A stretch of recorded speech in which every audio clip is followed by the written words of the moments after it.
சாய் பக்தர்களுக்கு என் அன்பு வணக்கங்கள். ஓம் சாய்ராம்.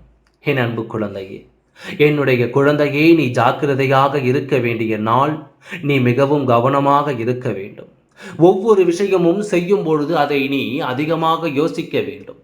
நான் சொன்ன கிழமையில் நீ செய்யாமல் இருப்பதுதான் நல்லது. அது எப்பேற்பட்ட விஷயமாக இருந்தாலும், புதியதாக விஷயமாக இருந்தாலும், எதையுமே நாளை செய்யாமல் நீ அமைதியாக கடந்துவிடு. நாளை மட்டும் புதிதாக எதையும் செய்யாதே, யாரிடமும் போய் பேசாதே. பேசினால் நிச்சயமாக சண்டைதான் வரும். தேவையில்லாத மனக்கசப்புகள் வரும்.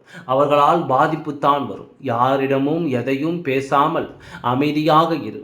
ஏதாவது உன்னிடம் சண்டை போடுவது போல் வந்தாலும் அவர்களை கண்டு கொள்ளாமல் சிரித்தபடி புன்னகையுடன் நீ அந்த இடத்திலிருந்து நகர்ந்துவிட.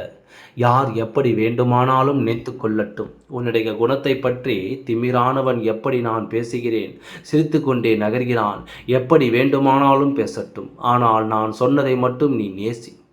யாருக்கும் பதில் கொடுக்காதே. என்ன கேட்கிறார்களோ அதற்கு ஆம் இல்லை என்ற இந்த 2 வார்த்தைகள் மட்டுமே உபயோகித்து நாளை நான் சொன்னபடி நடந்தால் நீ எந்த ஒரு விஷயத்திலும் மாட்டிக்கொள்ளவும் மாட்டாய்.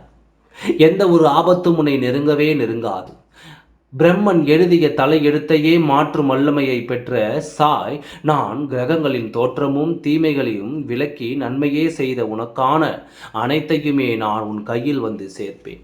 அனைத்தும் என்னால் மாற்ற முடியும். சில விஷயங்கள் நான் செய்து கொண்டிருக்கிறேன், ஆனால் அது மறைமுகமாக. இப்பொழுதும் எதற்காக உன்னிடம் வந்து இந்த விஷயத்தை சொல்கிறேன் என்றால், நீ எல்லா விஷயத்தையுமே ஜாக்கிரதையாக நிதானமாக இருக்க வேண்டும் என்று ஒரே ஒரு விஷயம். நாள்தான் மட்டும்தான் எடுக்கலாம் என்று நினைத்தாலும் அவர்களுக்கு எப்பொழுதுமே இடம் கொடுக்க வேண்டாம். நீ இப்பொழுது நினைக்கின்ற ஏதேதோ சாய் சொல்கிறாய், பயமாக இருக்கிறது, நன்றாக இருந்து கொள்கிறேன் சாய் என்று நீ இப்பொழுது உன் மனதில் நினைக்கின்றேன். உன் வாழ்க்கையை நீ காப்பாற்றிக் கொள்ளலாம். உன்னுடைய காலத்தையும் நேரத்தையும் நினைத்து கவலைப்படாமல் எது நடக்கிறதோ அதன் பின் சென்று கொண்டே இரு. அது நிச்சயமாக நேர்பாதையாகத்தான் இருக்கும். ஏனென்றால் உன்னை ஒவ்வொரு நாளும் நேர்பாதையில் அழைத்து செல்வது மட்டுமே தான் என்னுடைய வேலை. நீ எந்த ஒரு நாளும் தவறான பாதையில் செல்ல மாட்டாய். உன்னுடைய அனைத்து விஷயத்திற்கும் நான் மட்டுமே பொறுப்பானவன். என்னை நீ நம்பு. உனக்கு எந்த ஆபத்தும் வராது. ஆபத்து வருவதற்கு முன்பே சொல்லி உன்னை அந்த விஷயத்திலிருந்து காப்பாற்றி விடுவேன். கலங்காதே, கவலைப்படாதே. உனக்கானது உன்னிடம் நிச்சயமாகவே வந்து சேரும்.